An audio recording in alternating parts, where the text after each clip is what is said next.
ખજૂરભાઈ તરીકે જાણીતા નીતિન જાનીએ કરી ચૂંટણી લડવાની જાહેરાત। ખજૂરભાઈ ઉર્ફે નીતિન જાનીનો વિડીયો સામે આવી રહ્યો છે।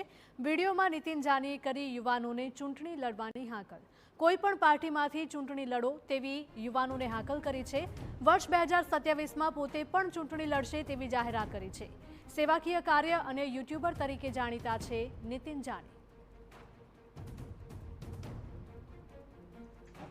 અને હરેક લોકોને કહું છું, આજે જેટલા યુવાનો છે તમામ લોકોને કહું છું કે 2027 ઇલેક્શન આવે છે।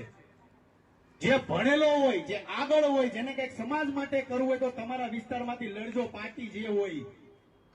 આ બહુ સત્ય વાત કરું છું અને તમારી દયા છે તો હું ઉભો રહેવાનો છું। અત્યાર સુધી કોઈ ક્યારે વિચાર નથી કર્યો, પણ હવે એવું લાગે છે કે 2027માં આમને ઉતરવું પડશે। એટલે હરેક લોકોને કહું છું, તમે ભણેલા છો, આગળ છો, વધેલા છો, તમારામાં કંઈક ટેલેન્ટ છે તો ભણવામાં ધ્યાન દેજો। અને ખાસ તમને એવું લાગે છે ઇલેક્શનમાં ઉતરવું હોય તો ઉતરજો, વોટથી ઉતરજો, પાર્ટી ગમે એ હોય, તમામ લોકોને કહું છું।